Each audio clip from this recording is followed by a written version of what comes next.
but thanks for listening. Yeah. Well, everybody, welcome to We Say Things episode 90. 90. Suns Woo! fan Gamle Ole, and as we call it in Denmark. Cinderin. How are you doing? How's life? I'm good, Shannon. I forgot to turn on Feel my awake light. I'm today going to for do some this reason? live, though. Doing this live, Huh? Cinderin. Continue talking. Doing what live? Okay, Shannon is leaving. Okay, he's back. He switched on a Hello, light. everybody. Thank you. Hello. Appreciate it. Oh, nice. You have lighting that you only use when you're on camera? I only use it for We Say Things. I don't even use it for VPC. Damn, special Cinderin. treatment for us. That's right. Woo! So we have an episode this week because we always have an episode every week, in case you have missed it in the past. Exactly. So let's get started. Awesome. First and What a foremost, treat. thank you to hey, in case it didn't register in anybody's brains, I have to say it every now and then. Thank you to This our is an episode. in Bruges tier patrons on patreon.com/we say things. We appreciate your support, friends. Thank you especially to the in Bruges tier, which is canceling myself only to emerge later as the bane of my own existence. Interesting. That's a deep name. Sam Davey, Suns fan. I forgot to update this freaking thing. Please let me just send you book 1 of Sword of Truth, Wizard's First Rule. I will eventually get to that. You don't need to send me anything, but I appreciate it. Chakar. I mean, I'm still reading freaking... It's really slow reading right now on whatever that's Stormlight. Chakar, Boyko Ustavko Mutro, Fab Daddy, The Mega Pope, Tins, TI in New Zealand, Zan Xavier, Suns fan Pudge Omega Lol, Nate Thicko01 Hamscroats wants to shout out Torn Solja, who is a fan of the podcast. So shout out to them. Bacon, Good. no, not that bacon, the other bacon. Mind control reversing the rotation of the earth through sheer, unadulterated sex drive. That's a good one. Lick and Shark TM. Then we also have freshly seasoned goat balls, as always. That reminds me of the mozzarella conversation we just had, but that was before the podcast started. The Ben Jackson and Ben Broomhead Alliance, Novi Panda, Dop, _man. To help lobby for the In Bruges podcast episode, please put Cinderin Please somewhere in your name. United we can conquer Cinderin. I want to point out this was also his name last episode, and literally 0 people put that in their name, so it really worked. It was a great campaign. I think it's not true. Keep reading. Keep reading, Cinderin. Pitch Black, Wooden Aftertaste, Done Talk. Wait, shit, there was one. Dyslexic Lawyer, Anonymous, Peter, Cinderin Please, Knebling. Damn it, there was one. But he wrote it differently. That's why I didn't notice. And Ronnie Keel. Okay, so one guy. One guy. It's not. That's how it starts. It just feels like it's not the same without change will happen. I'm always grateful to read that name, which is not on the list this time. We hope everything is well with you, sir. It gives me an extra boost to know that change will happen, Cinderin, but not this week. Apparently. I just read chat and I realized I have one sound setting different than before. Am I louder now? How are we doing this now live? I forgot to change it. You didn't point it out when we were talking pre, but I think this is good. Okay, it great. Should be better now. So first topic of the week is the Dota Overwatch system has officially arrived, Cinderin. Do you think it's worth me reading everything in this blog post, or you just want to talk about it? I think we can just talk about it. Or do you want to read? Let's read it. We like some good reading. Okay, Put on your I'll best take ASMR voice. If the ASMR voice would be very creepy, so let's just read it normally. Today's update introduces. The first part. Okay, go ahead. Today's update introduces a powerful tool to help the community regulate negative behavior among its ranks. Overwatch. The basics. Much like in CSGO, Overwatch for Dota 2 provides a system that allows for good-standing members of the community to verify the validity of reports, flagging disruptive actions within games. If a player chooses to review a case, they'll watch a replay with pre-marked sections indicating possible negative behavior by a specific player. After reviewing the replay, they can choose guilty, not guilty, or insufficient evidence for either. Eligible players will occasionally be notified below their profile pictures that they have the option to review a case. Reviewers will earn an accuracy score for their efforts, and those who falsely convict will die, will receive a lower score, eventually losing the ability to participate in Overwatch at all. To gather a pool of reliable reviewers, we'll be enabling a growing number of accounts for participation over the next week or so. All right, that's it. Now you can do the rest. Okay, thank you, Cinderin. Did not get one tingle, so I don't think you'd make it Perfect. as an ASM artist. It wasn't I'm for sorry. you. I did it for myself. I was tingling the whole time. Okay. Reporting. Reports can be made directly in a match via the scoreboard. So for those that don't know, you literally cannot report people after the game unless it's just communication abuse. So you have to do it during the game. Or you can do it by selecting a player and clicking the flag on their hero portrait. Placing markers in the match will indicate to future reviewers where to look for negative behavior, and you can report the same player as many times as needed. Meaning the more reports you file that are accurate, the more evidence the reviewers will have to make a case. To accommodate the new system, players now have a distinct pool of reports for Overwatch separate from communication reports.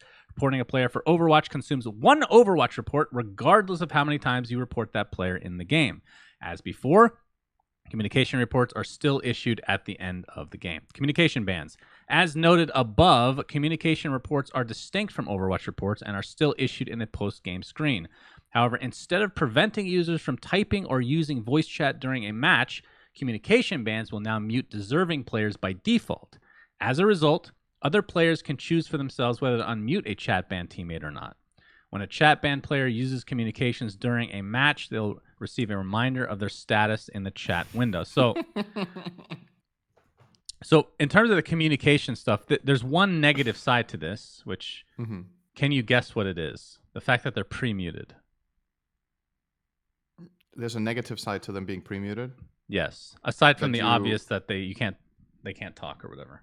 That the burden is on the other players to unmute every game if they want to. No.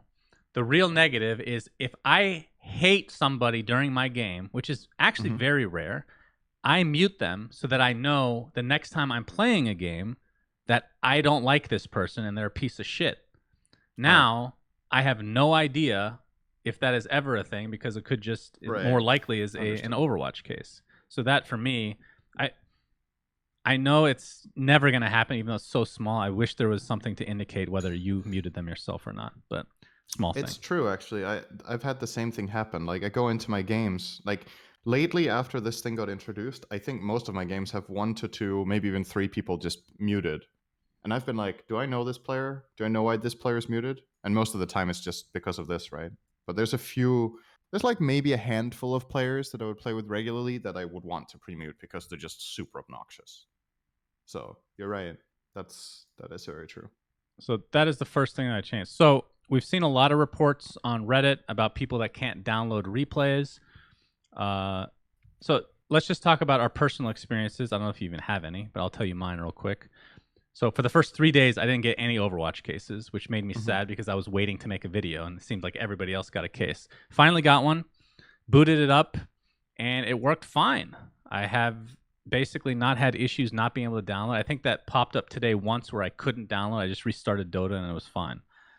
Sometimes when you restart Dota, you can do it live, and it'd be great. Sometimes when you restart Dota, the Overwatch case just disappears for whatever reason. And then it just magically appears within like a few minutes. You just have to wait for it, I suppose. But it's pretty straightforward, pretty easy. I think the main thing that they're going to have to add after this honeymoon phase is over, because people are just doing it for fun right now. I guarantee you within a month, this will not be fun for most people. They need to add some sort of incentive, which we can talk about after this if you want. What are your experiences so far with it? Yeah, so I thought it was going to work differently on implementation. I thought it was like an opt-in kind of thing where people could just choose to do Overwatch cases, and if you were a bad user, then you would just be filtered out. Like I think in CSGO, the version we talked about on the podcast some weeks ago was that you would be rated as a reviewer based on what everyone else does. So it's kind of like a wisdom of the crowd thing, where if the vast majority thinks it's cheating and you voted cheating, you voted correctly, and vice versa. I thought they were just going to do that, and you could just review case after case after case. But the fact that they just assign you one is very different. I think that's going to change, though. Honestly, I think they're going to test this, and then if you are a person that reviews cases well, you will get more cases, more and more and more, and eventually maybe you just get as many as you want. Yeah, I think. I think so As too. far as the impact it's had, I haven't used it yet to report with. I think maybe one player. No, I don't think so. So from that perspective, it hasn't really had an impact. And I just got my first case to review now, so that'll be fun later. What do you To think try. about having to report during the game? I mean, it makes sense from like a time marker standpoint, but sometimes you just forget, right? Yeah. So I guess that's just something everybody has to learn. Yeah, you have to get used to it and learn it, right? Like I saw a lot of issues, like people, and I got a couple like this as well. I've done a few now. My first one was really good. It was actually legit somebody just feeding down mid essentially, so that was an easy guilty. But the rest, and there's obviously going to be some gray area here, are like reports for feeding, but it doesn't look intentional. They're probably just really bad players. It's not like they're feeding down mid. It's not super blatant. Yeah. They're just putting themselves in bad positions, which begs the question. And there's been some feedback on Reddit about this as well, where perhaps it should show ranks, which I agree with. It should. So then you have an idea of what skill. Like if they're 0 and 12 and it's a high level game and they're just putting themselves in a horrible position consistently, then maybe that's worth giving a guilty for. In addition, I don't think there's a downside to having ally chat on either. No. I It don't doesn't show know names, if. so I think the thing with ally chat is I don't know how that gets stored in replays, right? So it's a protection measure against like first of all against abuse versus the other team where people just talk in ally chat, but the other thing is I think from a competitive standpoint that there's stuff that gets said like all chat is for everyone, team chat is for the team only. That's the logic. So if you start if you spectate a game, if you observe, you will never see team chat ever, except if you are in the game in the team, or the coach. I think maybe sees team chat. I think the coach sees team chat. So if their implementation of this Overwatch thing is just that you are, when you're watching this replay, you are a spectator, if that's how they've made it programmed or whatever, then they need to make a separate rule where you, as specifically as Overwatcher, can see team chat. But I don't think they should change anything else like that with access. So I don't really know. there's a couple things that I think they can easily add as well. Like right now, I'm just making this assumption that let's say just because there's so many people reviewing the same replays, right? It's not like you're the one truly that at the end of the day is being like the lone judge or whatever. But it would be nice to get a message saying that your Overwatch case was successful or somebody's been punished. Just kind of a feels good. And then I also think because of a lot of false reporting with people feeding or just being angry and tilted in game, there should be a negative impact for not guilty reports against the reporter. I think if you're consistently having shit ass reports constantly, just because you're the toxic one at the end of the day, you should be punished for spamming the system essentially. So isn't the simple solution just that if you make faulty reports, you just can't report anymore? Yeah, that's also fine, but I don't. Is that actually a thing? They talk about these. They use up it's your a thing for the Overwatchers, right? So if you are an Overwatcher and you're marking bad cases incorrectly, you you read this out just now, right? Yeah, I'm talking about the other side though, the actual person reporting it. Yeah, I think it should just be the same. If you keep reporting stuff that's not an issue over and over again, you should just be taken out of the pool. But I don't think it should be a punishment outside of Overwatch. I think it's fine that this is like a vacuum system where this only impacts itself. The one thing I would like to maybe be a thing is that there is a reward that goes outside. So like cosmetics or something for your profile or, whatever it is. So that there's an incentive to be a good Overwatch user. But I don't think you should get rewarded for doing good reports, if that makes sense. Because that's like it's like you're rewarding people for. Well, your reward should be that it doesn't count as against, like it doesn't use one of your reports, because I think there's a finite amount that you have. You could do that. Yeah. I guess maybe that is enough. Once you lose them, you can't report people. I don't know. I mean, over time, people will learn as well. This is very new, so I mean, overall, are Mhm. you happy with this? I think it's cool. It really needs that extra Yeah. incentive. Like, I think for my example, like I don't know what they would give for everybody, but if you have Dota Plus, it's super easy. Just give X amount of shards per success per 10 that you've done or something like that. That's I don't see any problem with that. Um, Maybe a spin I on the th- wheel, like you were talking about for the general public. It's whatever. Like Valve I shouldn't mean, care. That's like it 2 cents you're giving depends away. what you're going for. Like, if you really want people to care about this, you should make something exclusive. Then, and it doesn't even have to be super cool or a lot, but just something that you only get for doing this, so that you can't obtain it some other way. That will definitely get people interested. Like, if you want people interested in digital stuff, make it exclusive. That's what makes it cool. Is that other people can't have it or And I don't think have it. having some sort, I don't know if people care about badges necessarily or like these rank, but the more you do, the higher you should rank. It should be like literally MMR, right? So if you're doing a good Yeah. job and you're getting more cases as a result every week, you should be able to prominently show that or something. Like you rank up to the like you can be a fucking herald, but an immortal case watcher, right? Why Give them not? an emote that's a police officer, and when the game starts, you just put your police officer in chat, and people are like, "Oh, this guy knows." Yeah, that's true. Okay, easy. As long as Valve watches our podcast, they'll have enough ideas to be able to make this perfect. But overall, I'm pretty happy with this. As long as the replays work, I think I made this joke in chat that or in on my stream that a lot of these people can't download replays. It's probably because the replays are expired, which maybe Valve are now learning themselves expire after 8 days. Sadly, which have fucked our channel back in the day because uh, yeah, you'd have to like we have to have a system where we download the replays as they send them automatically, Right. so that we can store them ourselves. It's a pain in the ass, but I'm sure that's coming into Um, play as well. I think there's one thing I would have liked in this wording wise. I think it would have been nice if the consensus was that if you're in doubt, you should not convict. I think that's what most people will do. But I think some people will be like, I'm not really sure, but it looks sus, so okay. Well, Right? in game, they talk about that, or at least they have it displayed. Oh, it does Insufficient show in game. evidence. Okay, that's good. There's three options, right? There's guilty, not guilty, and then insufficient evidence, I believe, which is like the wishy-washy one. Right. Yeah, okay. I mean, maybe that's fine enough. So now that I've kind of seen this on display, and we had like our thoughts beforehand, before it came out, like what we thought was going to end up happening, what kind of effect it would have. We talked about how it wouldn't affect smurfing at all, which is probably the biggest issue in Dota right now. But Mm-hmm.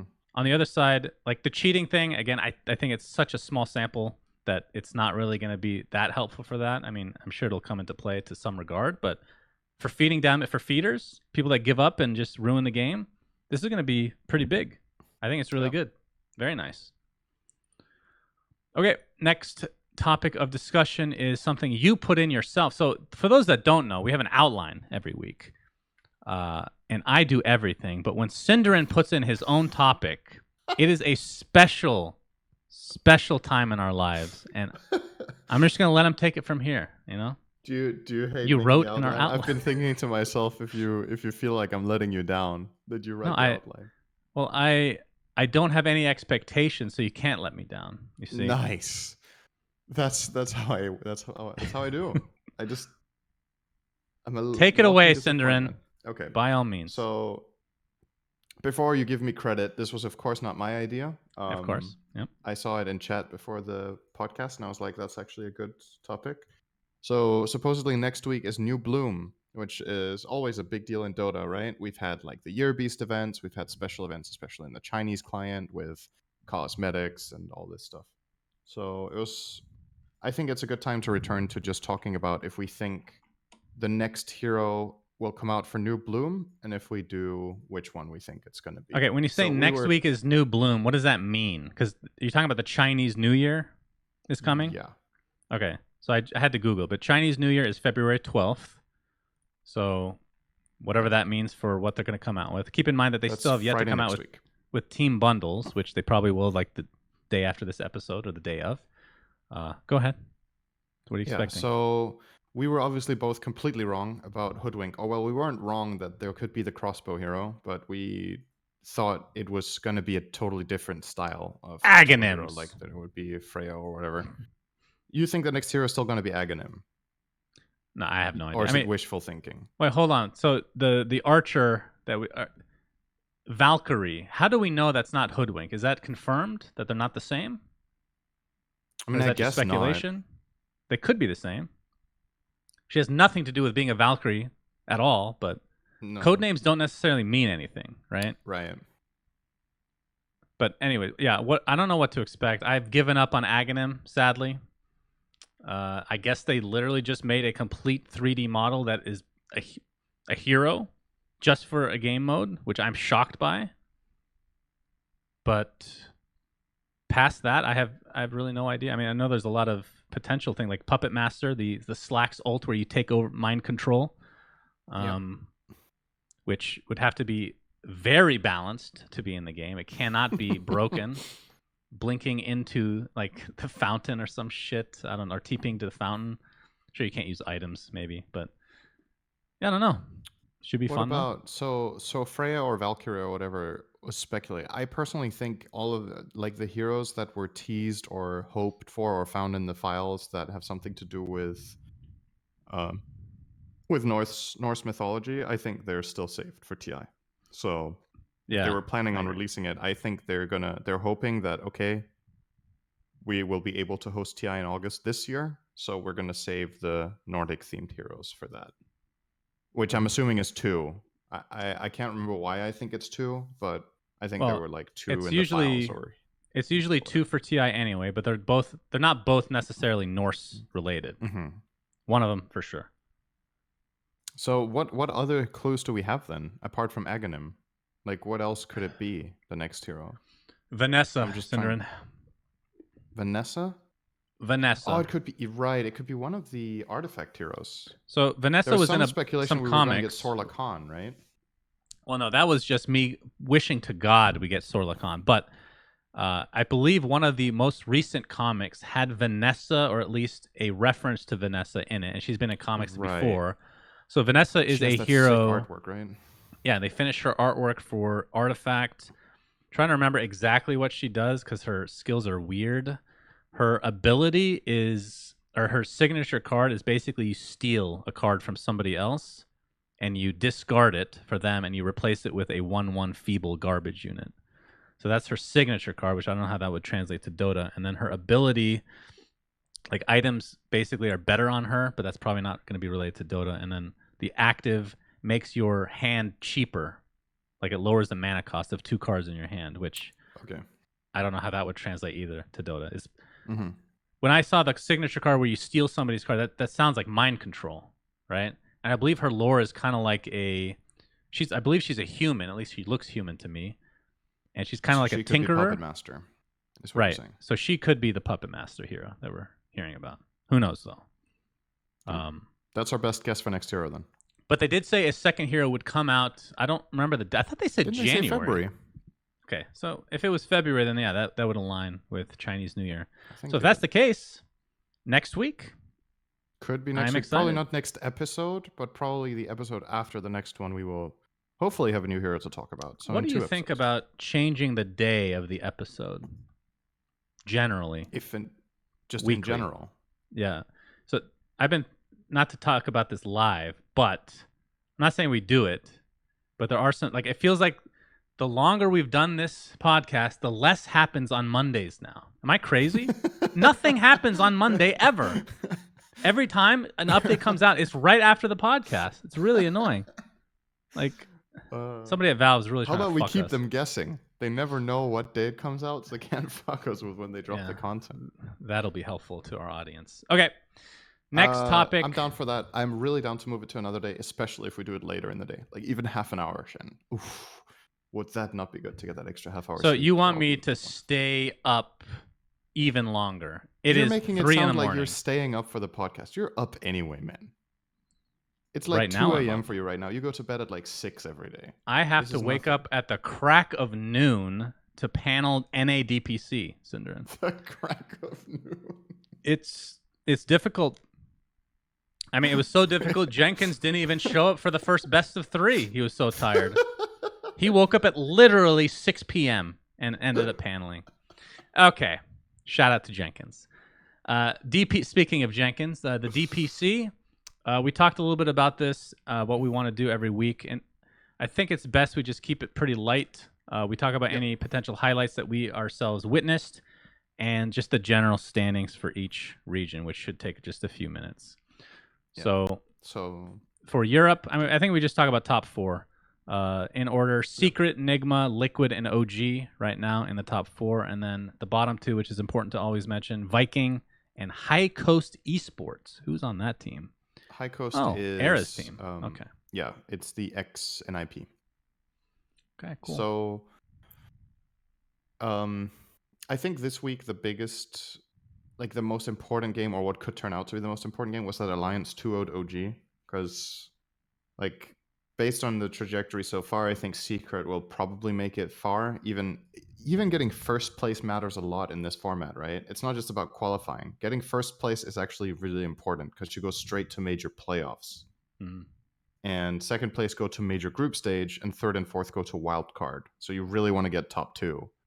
And based on how Secret's been playing so far, they're on good track to maybe get that first place spot. But there's so much that can happen with 7 games, and the teams that have played the most have played 3. So lots to come still.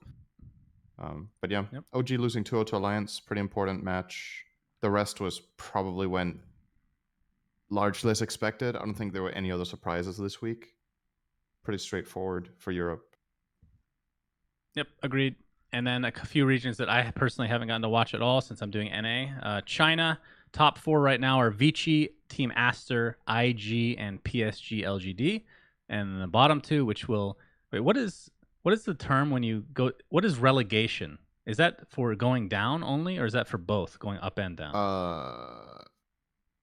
Good question. Anyway, I think it's both ways. You get relegated to Division 2. Okay, so 7th and 8th right now are LBZS and Team Magma, who don't really have anybody I've heard. Oh, Zhao Fu I've heard of. I think relegation is going down, right? Chad is saying relegation is down and promotion is up. Relegation to me sounded like down only. So relegation is just the antonym of promotion. I didn't actually know that. Okay. Makes sense, yeah. SCA, Upper Division. We have top 4 of Neon Esports, Fnatic, Execration, and Boom. And then bottom 2 right now are 496 Gaming and Vice Esports. And then we go to CIS. I'll do NA last since I actually have something to talk about. Yeah. So CIS, Navi, VP, Live to Win, and Team Empire. And then the bottom 2 right now are No Techies, which we talked about last week being Solo's team, and then Team Unique on the bottom right now. Yep. So Navi still lossless. We highlighted them last episode. They were 4-0. Now they're 6-1 in games. So 3-0 in series. They dropped the game to Extremum, but they still won the series. So Navi is still looking great.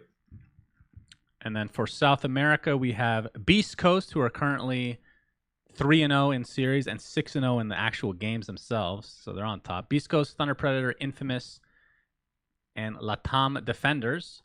And bottom 2 are Ego Boys and No Ping Esports. And then on to NA, which I've watched every upper division game. Top 2, so NA is top 2 go to the major, essentially, one of which is the qualifier of the major.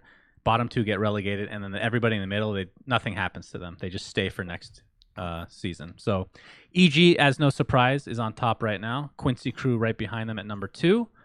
Followed by Undying and Sad Boys, which is PPD's team. And then bottom 2, which it's pretty clear who the bottom 2 teams are based on what I've seen so far, which is 5Man Minus and A Team. So they will probably get relegated. Those 2 teams come in from Opens, right? Yeah, those 2 teams did come from Opens, so it's not a huge surprise. But in terms of what I've seen, EG they look okay. At times they look really good. They just doesn't feel like they've played enough together. They've only played 3 matches overall.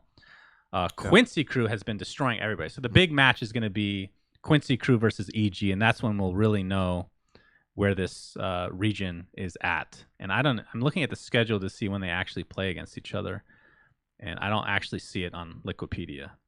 So yeah, Quincy versus Four Sumas was one of the games that was important for who could get top 2, right? Yeah, that's what we talked about. The expectation is that 2 of those 3 teams will take top 2, right? So EG, Quincy, and 4 Zoomers. And Yeah, Quincy four beat 4 Zoomers. Zoomers pretty convincingly 2-0, right? So Yeah, they got mega stomped. So for a team like four Zoomers to actually make it to top 2, it requires one of the other teams to actually lose, in addition to them just winning every single game from here on out. Which they've it's lost 2 possible. series. Shit, They I thought lost they only lost 1. they lost to EG and Quincy. Oh, They've they actually lost had to EG. Okay, they've had the right. hardest schedule by far. Yeah. 2 of their 3 matches are against the top 2 teams. But I mean, teams like Undying is like kind of surprising, quote unquote surprising. I don't know. Tomato with Moon Meander and Dubu, Saberlight in this lineup, Bryle. Mm-hmm. They've looked really good, so they could be in They could contention also for top take 2 a as top well. 2, actually. They could. They've had a really easy schedule so far.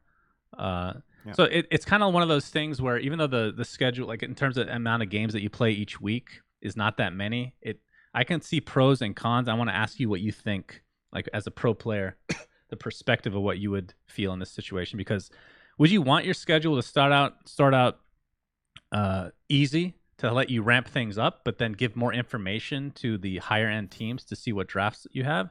Or do you like playing them right away to try to like surprise them potentially with like a pocket strat or cheese strat or something like that?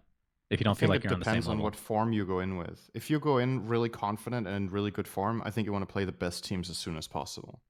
If you're like really good, you want to use your momentum to win the big games.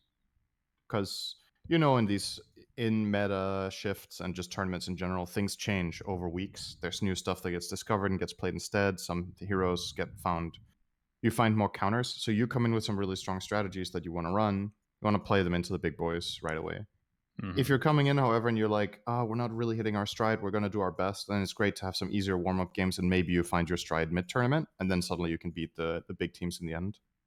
So I think it really depends what form you're in. For this tournament, I feel like playing EG later is only going to hurt you.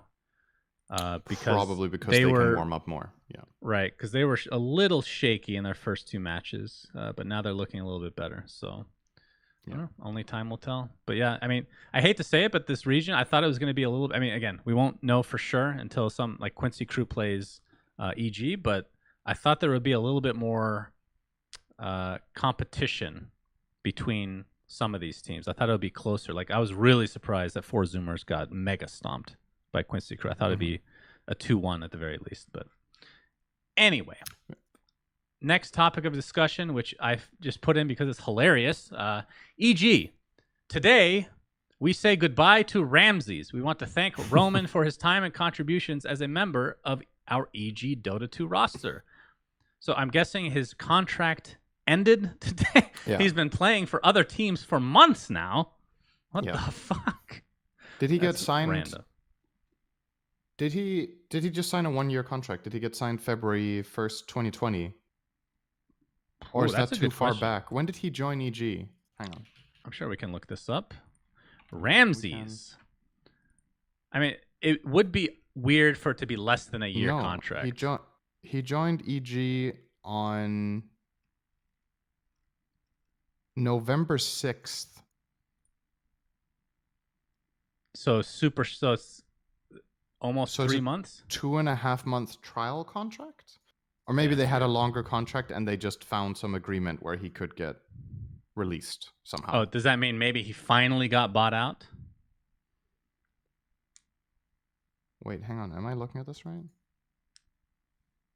They're saying 2019 in chat. Is that actually true? November of 2019? I'm seeing actually been that long? Dude, this can't possibly be right? Wait, so it says, okay, I'm looking at it again. So here it says he joined EG September 16th, 2019 until November 6th, 2020. So that's a year and 2 months. And then he was benched after that. Was he in EG for over a year? That's actually crazy. I feel like I saw almost no matches with him. I mean, they basically took a 6-month sabbatical. But yeah, he joined 2019. Dude, really? It's been a year and a half since he joined EG. It feels so recent to me.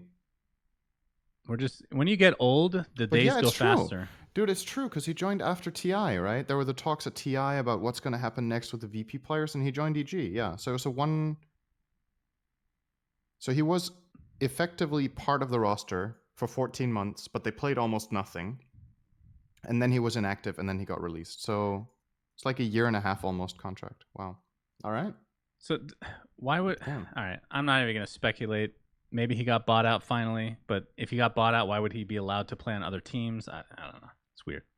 Okay, next thing is also EG related. I'm just gonna read a tweet from our friend Slasher, who tweeted, "Evil Geniuses are now one of the first major gaming organizations ever to sign a mixed gender men's and women's pro team competing as EG's main Valorant squad. EG Valorant is captained by Potter, 7-time women's Counter-Strike world champion. A great sign for the future of esports." What do you think about this? This is very interesting. Like about this as a concept? Great. Obviously. I'm always super happy to have more inclusiveness. And I think a lot of the time, the reason we've had gender separated tournaments in esports in general is that the average skill has just been so different between male and female players, so that and not only the skill, but also I think we talked about this on an episode way back, like team dynamics when you have a girl in a team of guys, or like there's just a lot of opportunity for issues and problems, so you maybe steer away from it. And women in general have a really hard time breaking through because of abuse and everything in online communities in gaming. So for a team to do this, I think is super good, because if this is successful, it sets a huge precedent for what we can do going forward. So I'm super happy to see it. The thing I can't comment on is how good these players are. I genuinely don't know. You know more about Counter-Strike than I do. How good is Potter compared to the male players that were big in CS? Like, can this team be a championship team, or is it more of a statement? I don't know how good the players are. I've just heard know of that her, they play if that helps. Separately, right? I don't really follow Counter-Strike that much, but I've heard of her. So that's one thing. But right, me too. I have to. I mean, at the end of the day, I think as time goes on, like if we just fast forward 20 years, this is going to be super normal. I think most people would agree with that. This is going to be super normal. I think so. Right now, I think this kind of opens the door a little bit. Like the door has been open a little bit. It's just getting more ajar, more and more open as time goes on. This team, I mean, most new teams fail. So just looking at the odds just in general, it's probably going down that road, but who knows? It has nothing to do with the gender roles necessarily. But the thing that I'm worried about is if they do start off poorly or they end up not working out, that the focus is on the gender thing rather than just the skill thing. Yes. So either way, I think it's good. The thing when something like this happens is it's bound to be a story no matter what, right? Yeah. And you just hope that you get the positive story for the sake of what that could mean for the future, but it's kind of a gamble. And like let's imagine the worst case scenario. Let's imagine this team, they get announced, it's hype, they start playing, and things go really badly. And not only do they go badly, but like for example, let's say Potter has poor performance or their strategies are bad. How does that make? It's just a lot of pressure, right? Like how does that make the women look in this? Right? So there's so much potential for making a big change here, but it can also just really, because what the community is going to be like if that, like there's going to obviously be a lot of people that just treat them as any other player, but there's also going to be part of the community that doesn't, and that means it will be a story. The fact that we're talking about it like this, right, already shows that true. This is a thing, and we just hope that it gets treated properly. One thing I will say, and I know this is just a small sample size because it's just my experience alone, but versus my time in Dota, Counter-Strike, Valorant, I have never experienced, like, I'm not saying there's not harassment towards women, but from my experience, it feels more accepting from most people. Like, there's more women playing the game in general, for sure, versus these other two. So that alone will help, I think. So, yeah. I think that's something Riot did a really good job with in League of Legends. I think part of it might be representation and the way that they've done in the community with highlighting. Marketing, maybe. You think marketing has anything to do with that, Synderen? Could be. They've definitely been marketing a lot more around women than the other games have, like Counter-Strike and Dota. Dota hasn't marketed around anything. Dota has marketed around invisibility. I've heard there was a billboard once in a Japanese subway. What are you talking about? Yeah. They've definitely Woo! marketed Synderen. Hype. So obviously, to absolutely nobody's surprise, if you market around inclusiveness and you market around women, women are more likely to play your game. What a shocker. And if people play League and therefore are connected with the Riot games, then when Riot releases a shooter, you are more likely to play that.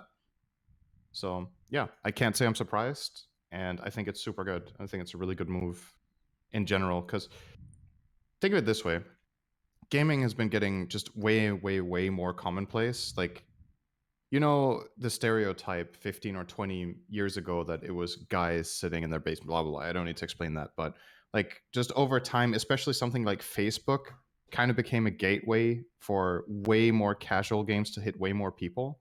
I think over the last like decade, there's way more people in general just playing games of both genders. But I think that the average growth among women has to be way bigger than among men. There's just way more women playing games. Mm-hmm. So if you tap into that market and try to actually market to them, I think it's like a super untapped potential still to really try to get women to play your game. It has to be. Yep, agreed. I'm really happy to see Riot do that. So we wish them luck. Yes. Next topic I is really hope they do well. I really hope they do well. Yeah, and I of hope course. if they don't do poorly, it doesn't come crashing down as some sort of fucking scandal. Just let them play like any other team. Agreed. Yep. Next topic is going to sound like an advertisement now that I'm kind of putting it together in my head. But have you ever used Plex, Synderen? Nope. Never heard of it. Even. So, really? Okay. Mhm. I live off of Plex. I have a Plex server to where I can put, movies and TV shows and stuff onto this server in my house, and I can Is that share an it American with. thing, or What you're making what it does that sound like mean? it's a given that you should just know this? I've literally never No. heard of it. No, no, no, no. I'm not saying it's a given. That's why I asked if you knew what it was. Okay. Anyway, I can have this media that I can share with friends and family, right? Which I have that I share with Nikki and my mom and my brother. That's basically it. Okay. And they're not in the state or whatever. But I bought a lifetime pass for it a while back, which I can't remember how much that was. It was like $100. It was like really cheap, like $100 or something. Basically, I don't have to pay wow. monthly for it, so it's really nice. And they came out with this new feature, which I don't know if I'm actually going to get, but I just wanted to talk about it because it sounds fucking awesome. So it's called Plex TV Arcade. So essentially, if you're a Plex pass holder, which you don't have to be, but Plex pass holder, get it for $3 a month. Without one, you get it for $5 a month. You can play what they have is dozens of Atari games. You can put them. I don't know if you have to actually put those on your server. If they just come with it. I think they just come with it. But you can also, which is the bigger deal, because yeah, there's some cool games there for sure. You can add your own game ROMs and emulators to the server, so you can just play pretty much any game, console game from the past, on your TV, on your phone, whatever. This is one of the coolest things that I've seen a company come out with in a long time. And again, it's not like it's $3 a month is whatever. That's like less than a cup of coffee, for God's sake, and it's a month. But how often would I actually play this? I don't know, but it's very cool. I'm just trying to think about the whole ROM thing, if they could get in trouble for that. So it's one of those. So again, like, let's talk about torrenting, right? Torrenting is technically illegal, but the reason that these sites sometimes don't get shut down is because they're only sharing links, right? They don't actually host any of these actual illegal. Well, torrenting things. isn't illegal. Well, sorry, the torrent Torrenting sites. is- What I meant to say is obviously piracy is illegal, and the torrent sites don't get taken down as easily because there's this gray area, right? Yeah. And then for Plex, there's a lot of torrenters out there that have their own stuff, and like, how are you going to shut down Plex for that when these people are hosting this quote unquote illegal stuff on their own hardware, right? Does that make sense? So it's kind of like the same gray area as the peer-to-peer stuff. The thing that's a little bit tricky about it is that you share, right? Like you said, or is this Plex Arcade only for you? So if you have Plex and you share it with, what was it, Nikki and your brother or whatever it was, and then you have a ROM that you put into your Plex, do the others also have it? Because at that point, you're sharing a ROM. It's not just you playing your own ROM locally. Does that make sense? Right. I think legally there's a difference there. I think so. Just think of it in easier terms, right? You have a movie that you've downloaded illegally, let's say, and you're sharing it to the same people. That's the same concept, right? Right. So I actually don't know the answer to this question. Is that even technically illegal if you're not selling it? I don't know. Like if you own the Blu-ray, you can burn it or whatever, and then save it on your computer as like part of the Plex server.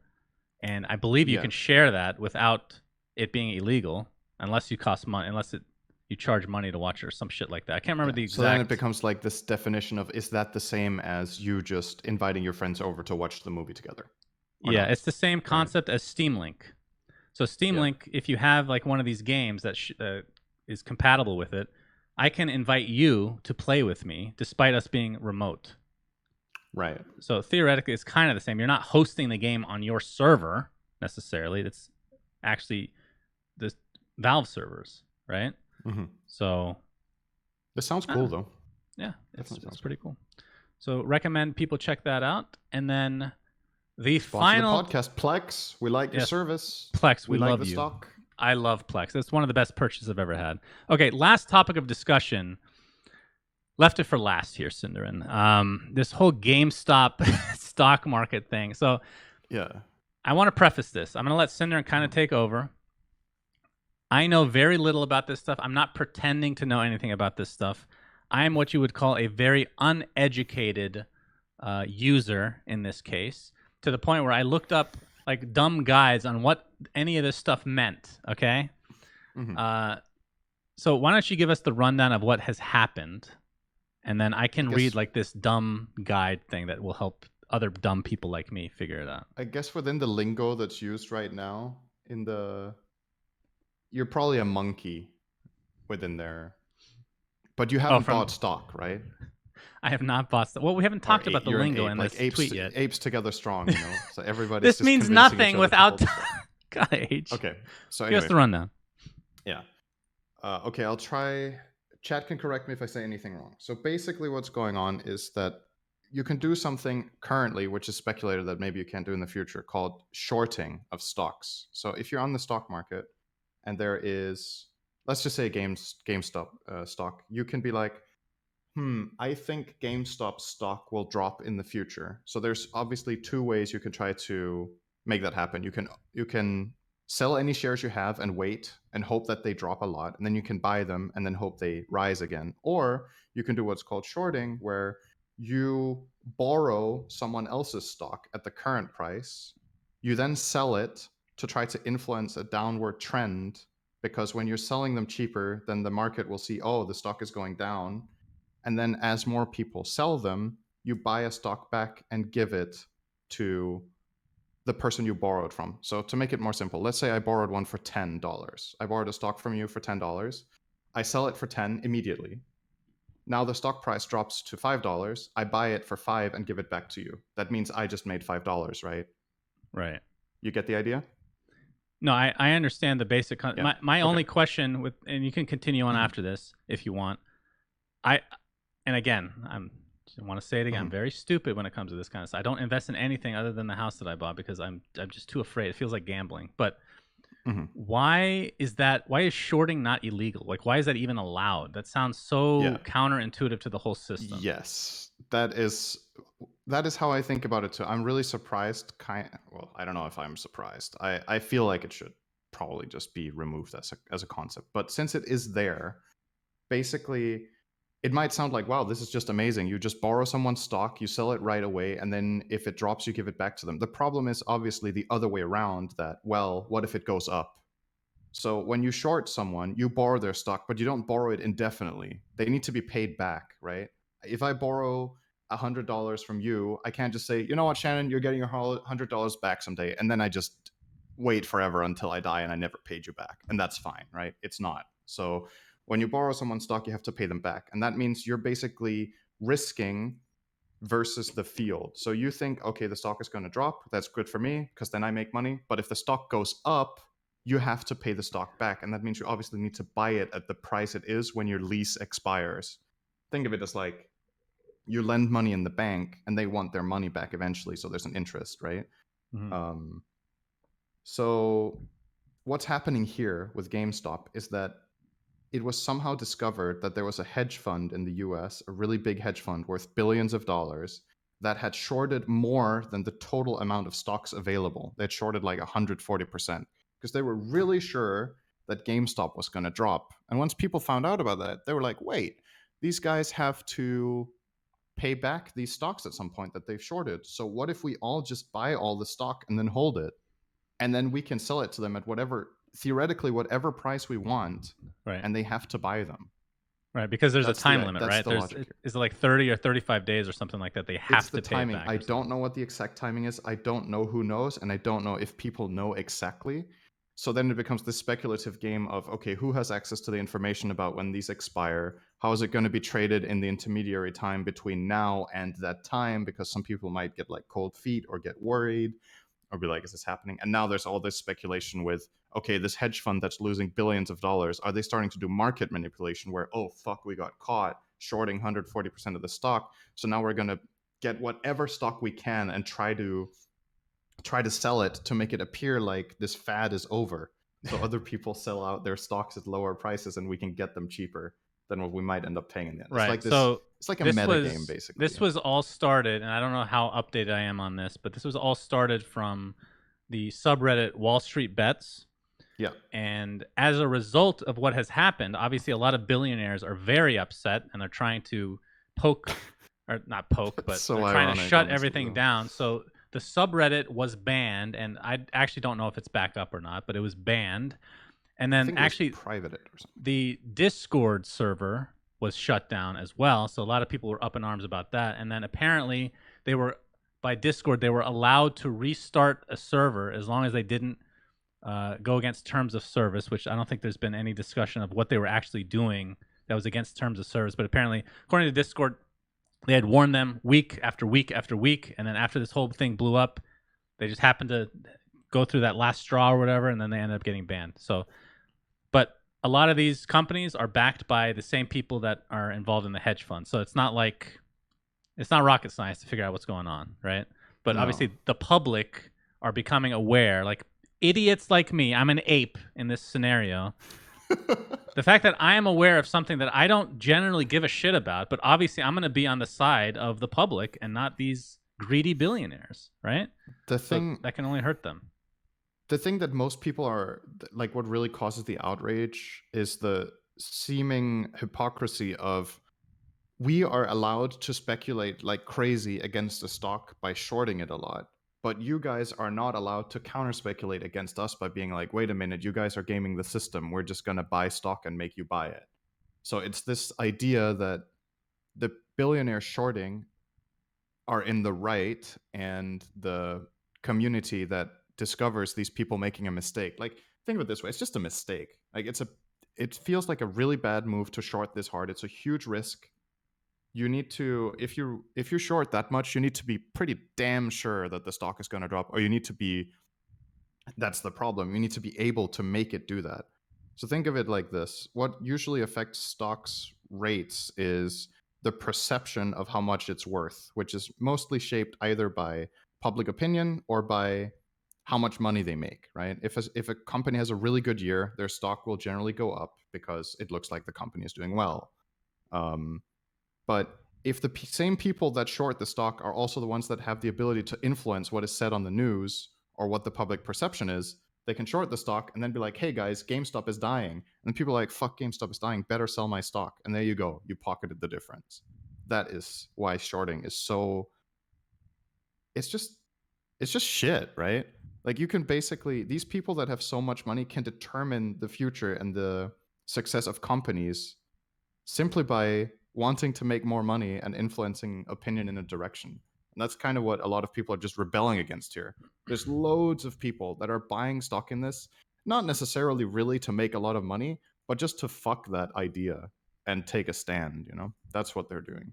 Right. I think it's the general idea of just corruption in general, which yes, I think, like, especially in the last couple years in the U.S., is becoming more of a forefront in like the general public's mind. And this is just another example of, different segment entirely, but they're all kind of connected, right? It's the same, technically, it's the same rich people doing everything in the country, the top 1% or whatever. And so, obviously, whenever the middle class or the lower class gets a chance to stick it to the billionaires, Oh yeah. They're going to Feels unite good. over that. It's kind of like a class war, right? On a small scale, this one. And we can like I hope the end game for this is that it gets more regulations, or that, every topic like this that gets blown up in the media where blatant like massive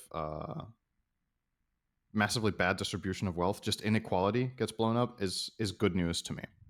Because yeah, I still think it's way too extreme, the inequality in the world in general. So good on them. Couldn't agree more, Cinderman. Okay, and with that, let's go over. This is going to be the shortest episode coming up, Cinderin.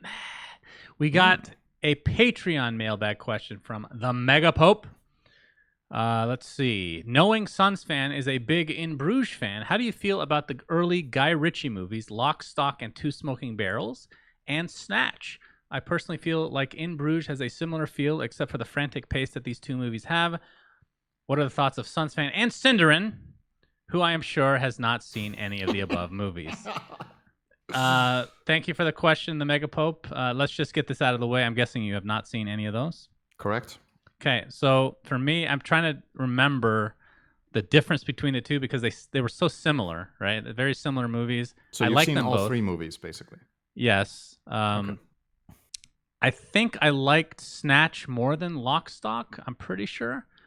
If I'm not mistaken, Lock, Stock had a sequel, maybe. When But is anyway, Snatch from? Snatch, I remember, was the one that had Brad Pitt in it. But they're all like the same movies where they have these like really thick accents. You definitely need subtitles for those.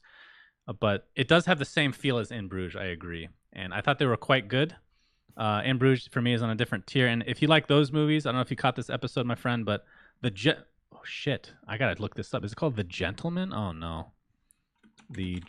I'm literally Googling this. You've talked about it before in the podcast. I think it was called The Gentleman or something. Yeah, The Gentleman is very similar as well, and I liked it a lot.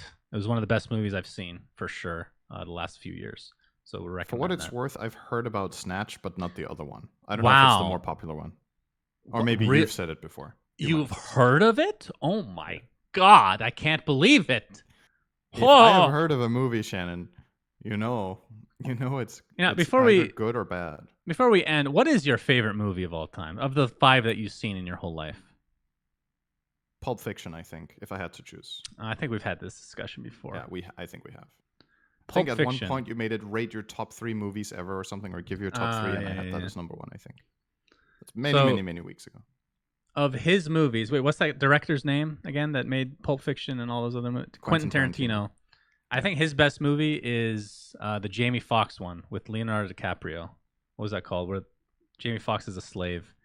Django. Unchained. Django Unchained. Django Unchained was really good too. Django was good too. But Pulp Fiction was like also Pulp more, classic. I think, but Django was very good. Yeah, really good movies. Speaking of movies, I watched that one too, Shannon. Great. Speaking of movies, have you seen In Bruges, Cinderin? Shannon, you sent me a message. You sent me a screenshot. You sent me a screenshot. I'm going to read this out. You sent me a screenshot of a YouTube comment, and I think this deserves to be read. So here it is. A YouTube comment from last week. This one is from XL Nemo. All right. I'll put on. Shout out to you, XL Nemo. You're on my side. Thank you. I can't believe Sind still hasn't watched In Bruges. That's like the headline. I found it kind of funny the first couple of weeks. The question was asked because it was something new and fun, and it's fun when Sind and Sun mess with each other, but it's gone on for so long that I find it genuinely annoying now. It doesn't hold the same weight anymore. It's been over a year. There's not even an illusion that he might have watched it at this point. It just turned into this pointless, meaningless thing that just gets tacked on to the end of every episode now. I think that happened like a year ago, to be honest.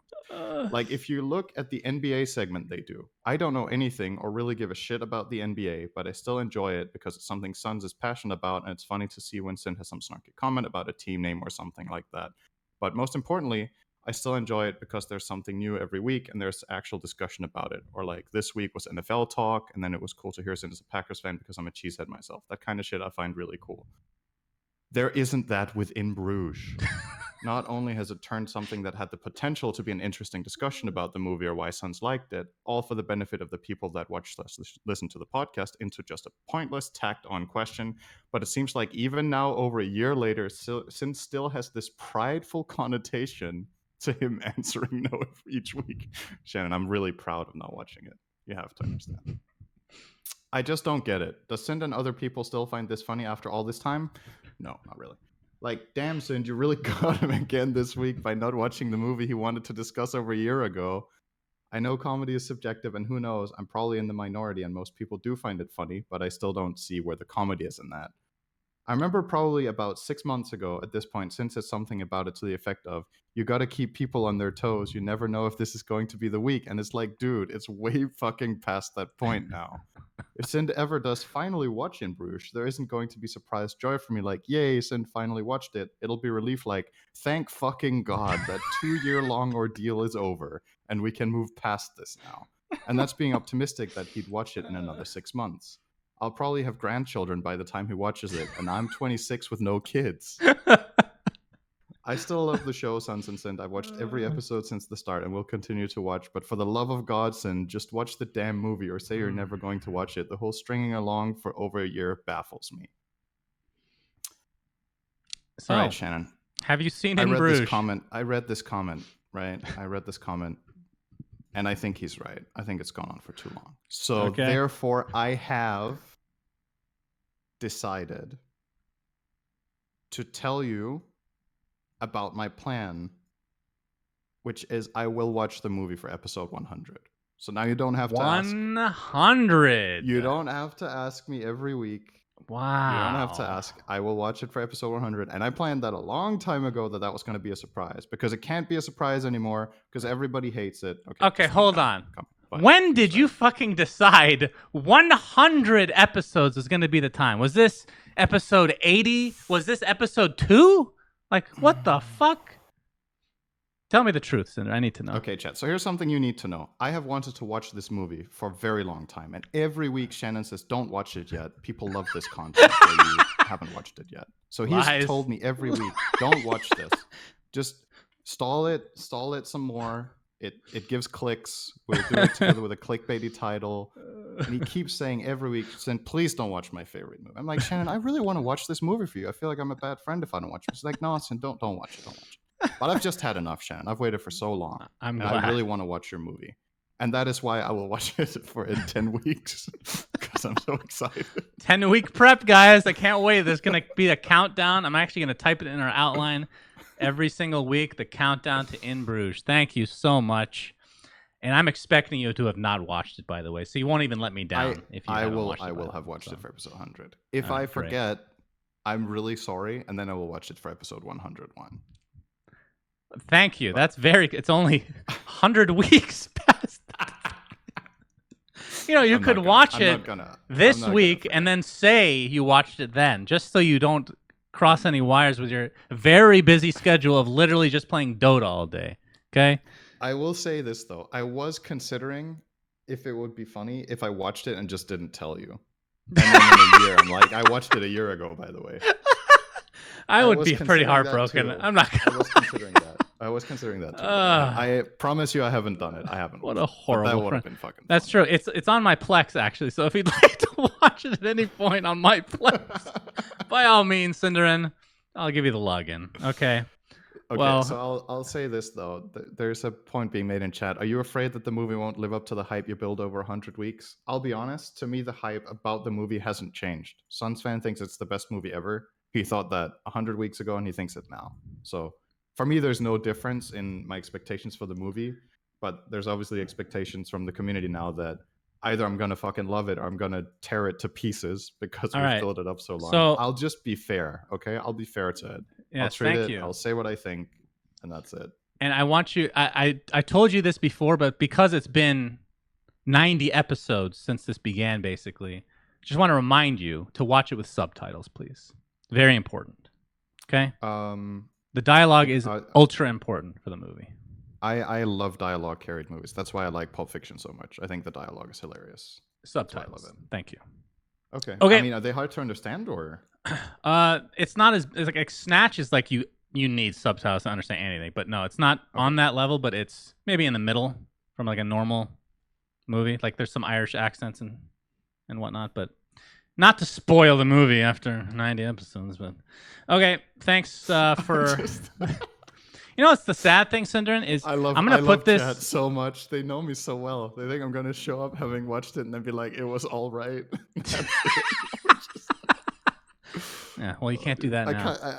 Part of me kind of hopes that that's what it's like. I apologize to all the YouTubers that rely on the timestamps. They will see that the weekly question of the In Bruges question of the week is going to be like a 10-minute segment. Like, oh, he finally watched it. Oh, I apologize bait, now, dude. I apologize awesome. now. Like, yeah. wow. So, well, thank you for 100, watching. And now you don't need to ask anymore. Now you can start asking about Joker again, if you want. Nah.